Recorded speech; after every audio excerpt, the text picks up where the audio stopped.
Morning all of you. आपका blooming children academy Deoria पंडित YouTube channel पर हार्दिक स्वागत है। हमने कई विषयों की आपको यूट्यूब के माध्यम से आपके बच्चों तक पहुंचाने का प्रयास किया है कि जिससे वे घर बैठे ही इस समस्या में पढ़ सकें, जान सकें। उसी क्रम में हमने क्लास 10th की साइंस का पार्ट केमिस्ट्री का पहला लेसन की पिछली 3 वीडियोस जारी की है। आज नेक्स्ट वीडियो में हम आपको बताएंगे ऑक्सीकरण। हमने अभी तक आपको पढ़ाया है रासायनिक अभिक्रियाएं, समीकरण, संतुलित करने की समीकरण की विधियां, उनकी सीमाएं और रासायनिक अभिक्रियाओं के प्रकार। हम उसमें पढ़ाए हैं ऊष्माक्षेपी और ऊष्माशोषी। आज हम पढ़ाएंगे आप उसके आगे नेक्स्ट जो है ऑक्सीकरण। ऑक्सीकरण को इंग्लिश में ऑक्सीडेशन कहते हैं। दूसरा इसका पार्ट है अपचयन, यानी दूसरा भाग है अपचयन, जिसे रेड्यूशन कहते हैं। यदि आप एक को याद कर लेते हैं तो जस्ट इसका विपरीत कहेंगे अपचयन होगा। ऑक्सीकरण के लिए नंबर 1 पहली पहचान कि धनात्मकता में वृद्धि होती है। पहली पहचान है धनात्मकता में वृद्धि होती है। इसके लिए दूसरी पहचान देखेंगे। पहली पहचान में धनात्मकता में वृद्धि होती है। दूसरा ऑक्सीजन से संयोग होता है। अब यहां पर चाहे लिखने की बात हो या उसी पे मान लीजिए धनात्मकता में वृद्धि होगी तो ऋणात्मकता में कमी होगी। ठीक इसी तरह से तीसरा पॉइंट है धनात्मक अवयव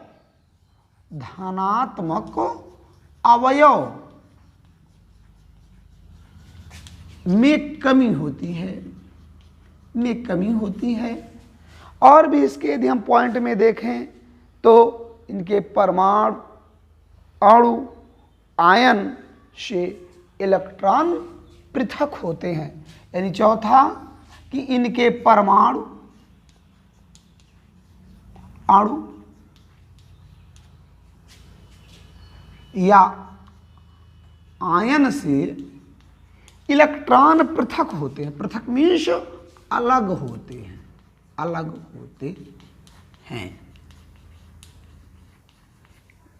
तो इस प्रकार यदि आप देखें, यदि हम सीधे उदाहरण के तौर पर कहना चाहें तो देखेंगे आप, यदि कोई भी ऑक्सीकरण की अभिक्रिया है जैसे SnCl2 बनती है, यदि SnCl हो तो यहाँ पर आप देखेंगे कि क्लोरीन एक ऋणात्मक होता है, तो यहाँ पर 2 है तो 2 ऋणात्मक है, तो यहाँ पर +2 ये बनता है, क्योंकि दोनों बराबर होना चाहिए। यदि आप गुणा करेंगे 2 1 2 और इस तरह ये बराबर 2, क्योंकि टोटल मान इनका 0 होना चाहिए। तो यहाँ पर आप देखेंगे तो ये 1 है तो 1 4 जा 4 -4 बना, तो इसका कितना बन जाएगा +4। तो यहाँ पर आपने देखा कि 2 से कितना हो गया 4 हो गया। तो यहाँ पर धनात्मकता में क्या हुई, वृद्धि हुई।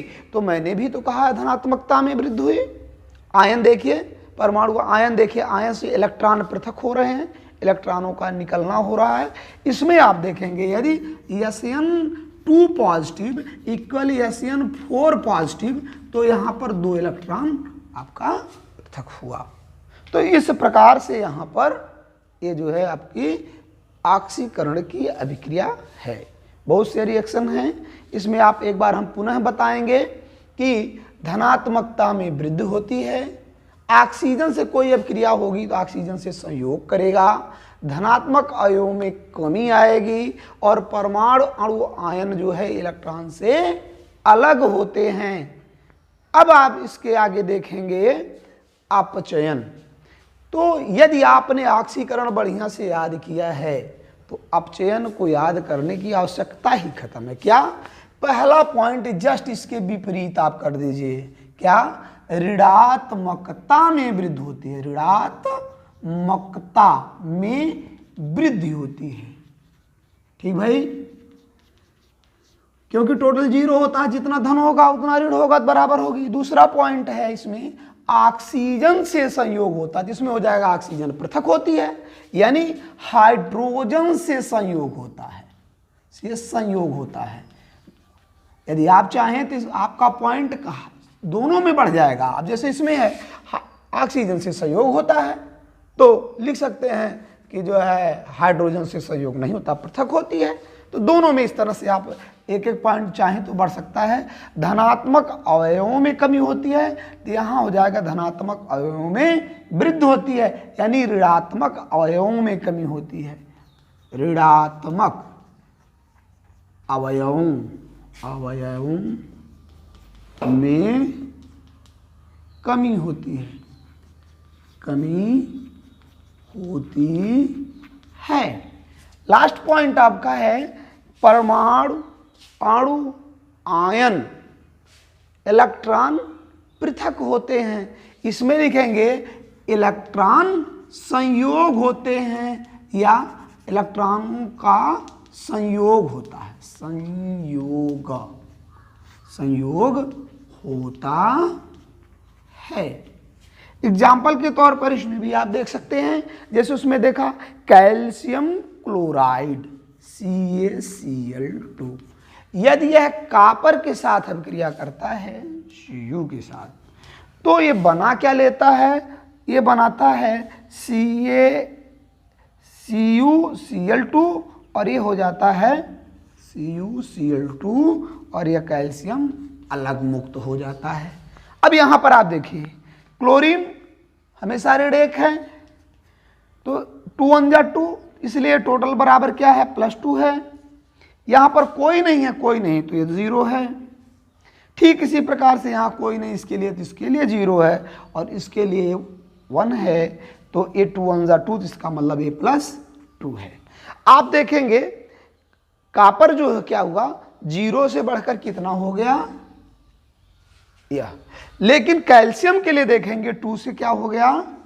2 से घटकर कितना हो गया? 0 हो गया। देखिए भाई दोनों रिएक्शन एक साथ होते हैं, ऑक्सीकरण भी रहते हैं और अपचयन भी रहते हैं। तो कैल्शियम 2 से होकर क्या हो गया? 0, यानी माइनस, यानी कि 2 आयन +2 आयन की क्या हो गई कि कमी हो गई। और कमी हो गई तो ये तो मैंने कहा इलेक्ट्रॉन निकला, कमी हो गई तो निश्चित रूप से यह अभिक्रिया क्या हो गई? अपचयन की। हाँ, एक दूसरा बढ़ रहा है, यदि ये दोनों को संयुक्त रूप से अभी हम थोड़ी देर बाद बताएंगे कि दोनों एक में कैसे है। तो यहाँ पर सिर्फ इसको हम गौर करेंगे तो ये +2 से क्या हो गया? 0 हो गया, 2 आयन की कमी हो गई। और कमी हो गई का मतलब क्या हो गया? अपचयन हो गया। एक बार पुनः आप ध्यान देंगे, ऑक्सीकरण और अपचयन में चाहे अंतर समझिए चाहे अलग, इसमें धनात्मकता में वृद्धि होती है, इसकी ऋणात्मकता में वृद्धि होती है। ऑक्सीजन से संयोग होता है, हाइड्रोजन से संयोग होता है, ऋणात्मक अवयवों में कमी होती है, धनात्मक अवयवों में कमी होती, ऋणात्मक अवयवों में कमी होती है। परमाणु आयन से जो है पृथक होता है, इलेक्ट्रॉन से परमाणु आयनों में संयोग होता है। हमने आपको दोनों दिखाया। इसके बाद नेक्स्ट देखिए, इसके आगे है रेडॉक्स अभिक्रियाएं। रेडॉक्स जिसे कहते हैं ऑक्सीकरण, अपचयन, अभिक्रिया।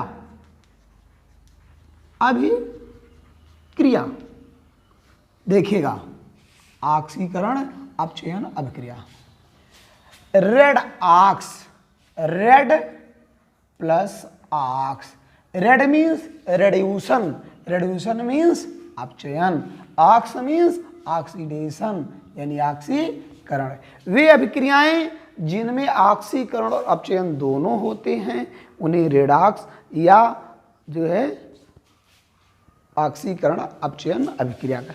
देखिए भाई, निश्चित है कि यदि एक होगा तो दूसरा जरूर होगा, तभी जीरो होगा। जैसे एक हम अभिक्रिया कराते हैं जिंक का, देखते हैं कॉपर सल्फेट के विलयन में यदि अभिक्रिया होती है, बनता क्या है, जिंक सल्फेट का अवक्षेप बनता है और कॉपर मुक्त होती है। ठीक इसी तरह का उदाहरण अभी हमने थोड़ी देर पहले दिया था। जिंक स्वतंत्र है, स्वतंत्र के लिए जीरो होता, बहुत लंबा प्रोसेस है। इसको आप जब ऑक्सीकरण अपचयन फ्री में पढ़ेंगे यानी अकेले पढ़ेंगे तब उसमें बहुत सी चीज़ें बताई जाएंगी। ये अकेला इसके पास कोई नहीं, इसलिए टोटल जीरो है। लेकिन यहाँ पर आप देखेंगे एक कॉपर और इसके लिए, तो आप जान लीजिए सल्फेट मूलक का हमेशा -2 होता है, तो ये इसलिए ये -2 है। यदि ये -2 है तो ये टोटल मिला के क्या है, +2 है, +2 है। अब इधर आ जाइए, तो ये -2 होता है क्योंकि आपने सल्फेट मूलक के लिए पढ़ा है, तो इसके लिए इसका क्या हो जाएगा, +2। इसके साथ कोई नहीं रहा, ये हो गया 0। तो यहाँ पर देखेंगे आप, जिंक जो है 0 से 2 बढ़ा, यानी +2 यूनिट की वृद्धि हो गई। क्या हो गई, 2 यूनिट की वृद्धि। वृद्धि का मतलब आपने क्या पढ़ा है, ये क्रिया क्या कर गई, इसे आप क्या कहेंगे, ऑक्सीकरण, क्योंकि ऑक्सीकरण में ही धनात्मकता की वृद्धि होती है। यहाँ पर आपने देखा इसमें क्या हुआ, +2 था, क्या हो गया 0, यानी 2 यूनिट की क्या हो गई, 2 यूनिट की कमी हो गई। और यहाँ पर यह क्रिया क्या कहलाएगी, आप यहाँ पर Zn 0 यानी कि 0 से हुआ +2, यानी 2 यूनिट की वृद्धि हुई, तो यहाँ पर यह क्रिया हो गई ऑक्सीकरण। आप देखते हैं Cu डबल पॉजिटिव था और यहाँ पर हुआ Cu 0, तो जब Cu 0 हुआ यानी कॉपर 0 हुआ, तो यहाँ पर कमी हुई कितनी, 2 यूनिट की कमी हुई और यह क्रिया हुई अपचयन। तो इस समीकरण में आपने देखा कि ऑक्सीकरण भी हुआ और अपचयन हुआ, तो वही तो आपका रेडॉक्स है, रेड प्लस ऑक्स यानी रेड्यूसन और ऑक्स ऑक्सीडेशन। यह अभिक्रियाएं कैथोड और एनोड दोनों पर चलती हैं, यानी कि ऑक्सीकरण अभिक्रियाएं एनोड पर होती हैं। जैसे कि एनोड पर होने वाली अभिक्रियाओं में यदि यहाँ पर ध्यान दिया जाएगा तो आप देखेंगे कि Zn यहाँ पर जो है, Zn ये जो है यहाँ पर हो गया ZnSO4, यानी यहाँ पर Zn 0 से क्या हो गया, +2, तो यहाँ पर 2 यूनिट की वृद्धि हुई है। कौन सी अभिक्रिया हुई, एनोड पर। जबकि सदैव कैथोड पर अपचयन की अभिक्रियाएं होती हैं, जैसे यहाँ पर हुई क्या, CuSO4 = यहाँ पर बना था क्या, Cu, यहाँ पर Cu +2 से क्या हो गया, 0, यानी कितनी कमी हुई, 2 यूनिट की, 2 यूनिट की कमी हो गई, तो यहाँ पर ये हो गया अपचयन। तो इस प्रकार से दोनों अभिक्रियाएं संयुक्त रूप से ऑक्सीकरण और अपचयन कहलाती हैं। हाँ, ध्यान देंगे कि जो अभिक्रिया करेंगे उनमें ऑक्सीकारक और अपचायक 2 पदार्थ बनते हैं। जो अभिक्रिया ऑक्सीकरण की होगी, जैसे यहाँ पर यह अभिक्रिया ऑक्सीकरण की हो रही है, तो यहाँ पर यह होगा अपचायक। इस पदार्थ को क्या कहेंगे, अपचायक। यहाँ पर कैथोड पर कॉपर सल्फेट का हो रहा क्रिया क्या, अपचयन, तो यहाँ कॉपर सल्फेट क्या होगा, ऑक्सीकारक। ध्यान दीजिएगा कि एनोड पर होने वाली अभिक्रिया ऑक्सीकरण में जिंक अपचायक होगा, जबकि कैथोड पर होने वाली अपचयन की अभिक्रिया में कॉपर सल्फेट क्या होगा, ऑक्सीकारक होगा। इसके अलावा इस चैप्टर में 2 छोटी छोटी बातें हैं, जैसे संक्षारण। तो संक्षारण के लोहे पर जंग का लगना एक प्रकार से संक्षारण की ऑक्सीकरण की क्रिया है। लोहे पर नमी, वायु इत्यादि की उपस्थिति में जब फेरस फेरिक ऑक्साइड बनाने लगता है तो एक पतली सी परत लगती है, इसी को लगने को जंग कहते हैं।